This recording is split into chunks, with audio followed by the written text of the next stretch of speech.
नमस्कार दोस्तों।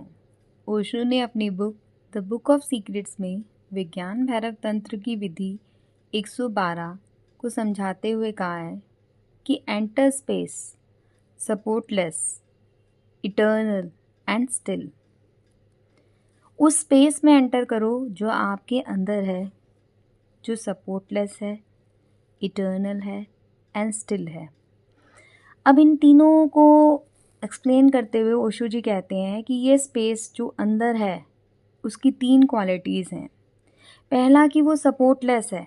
सपोर्टलेस मतलब इस स्पेस में कोई सपोर्ट नहीं है, कुछ भी नहीं है सपोर्ट, ना ही किसी स्क्रिप्चर्स का सपोर्ट है, ना ही किसी गुरु का सपोर्ट है, ना ही किसी शब्द का सपोर्ट है, कुछ भी सपोर्ट नहीं है यहाँ पे। No support of any mantra scriptures, even not even of any guru. Osho कहते हैं कि ये स्पेस जो अंदर है उसकी 3 क्वालिटीज़ जो हैं उनमें से एक यही है क्वालिटी कि वो सपोर्टलेस है। दूसरी उसकी क्वालिटी है कि वो इटर्नल है, इट कैन नेवर एंड, ये कभी समाप्त नहीं होता है, ठीक है, इसका कोई अंत नहीं है। और तीसरी इसकी क्वालिटी है कि ये स्टिल है, इट इज़ साउंडलेस। साउंडलेस है ये स्पेस। इस स्पेस में जाओ जो तुम्हारे अंदर है। हमारे मन को हमेशा जो है सपोर्ट की तलाश रहती है, और ओशो कहते हैं कि जब सपोर्ट सब छोड़ देते हो और चुपचाप बैठ जाते हो साइलेंटली, अपनी आंखें बंद करके और कुछ नहीं करते, तभी आप इस शून्य स्पेस में एंटर कर सकते हैं। आपका मन जो है वो हमेशा सपोर्ट मांगता है। कभी आपको किसी मंत्र का सपोर्ट चाहिए, कभी किसी चीज़ और का चाहिए। आप चुपचाप बैठ ही नहीं सकते आंखें बंद करके। तो ओशो क्या कह रहे हैं कि आपको चुपचाप बैठना है साइलेंटली आंखें बंद करके, और आपको कोई सपोर्ट नहीं रखना आपके साथ। सपोर्ट के साथ आप कभी भी उस शून्य, उस एम्प्टी स्पेस में नहीं एंटर कर सकते। जब भी आप कुछ करते हैं तो आपके अंदर एक कर्ता भाव होता है, एक डूअर होता है। जैसे आप ओंकार जप रहे हैं तो भी आप अपने अंदर कुछ भर रहे हैं, आप अपने माइंड को खाली नहीं रख रहे, आप उसको एम्प्टीनेस नहीं दे रहे, आप उसको भर रहे हैं, ठीक है।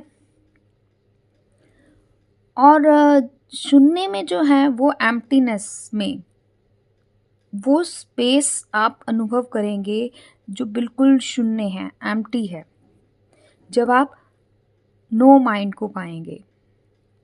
क्योंकि माइंड जो है वो हमेशा सपोर्ट की ज़रूरत करता है, माइंड को हमेशा सपोर्ट चाहिए। जब सब सपोर्ट, मंत्रास, स्क्रिप्चर्स, ये सब जो सपोर्ट हैं वो आपके ख़त्म हो जाएंगे, और आप जब अंदर जाएंगे, just move inside and drop all the support, तब आप उस जगह प्रवेश करेंगे जहां आप पूरी तरह खो जाएंगे। आप वापस नहीं आ पाएंगे क्योंकि सब सपोर्ट ख़त्म हो जाएंगे वहाँ पे, ठीक है। अब ओशो कहने हैं आगे कि आप एक ऐसी असीम गहराई जो है उसको अनुभव करेंगे, और जिस गहराई में आप डूब के जो है आपको डर लगने लगेगा, आपको डर पकड़ने लगेगा, क्योंकि आपके सारे सपोर्ट ख़त्म हो जाएंगे तो आपको डर पकड़ेगा और आप सपोर्ट के लिए कहेंगे। ओशो कहते हैं कि ऐसा एक बार हुआ था कि एक व्यक्ति उनके पास आया था, और जो वो व्यक्ति था वो ये कहता था कि मेरे घर पे जो है बहुत सारे भूत प्रेत आत्माएं हैं, और वो बहुत चिंतित रहता था, और उसकी पत्नी भी जो है वो घर छोड़ने के लिए कह रही थी। बच्चों को उन्होंने किसी रिलेटिव के घर छोड़ा था। तो ओशो ने क्या किया कि उनको एक अपनी तस्वीर दे दी, एक सपोर्ट दे दिया कि अब जाओ और चैन से सो, मैं देख लूँगा। अगले दिन क्या हुआ कि वो आकर जो है कहते हैं कि मैं बहुत चैन की नींद सोया, और आपने तो चमत्कार ही कर दिया। देखो ओशो ने क्या किया था, सारे जो है उनको एक सपोर्ट दे दिया था, सपोर्ट दे दिया था उनके माइंड को, ठीक है। अब जब बुद्धा भी अपने अंतिम समय में जा रहे थे तब आनंदा ने उनको कहा कि हम तो अंधकार में चले जाएंगे, हमारा क्या होगा।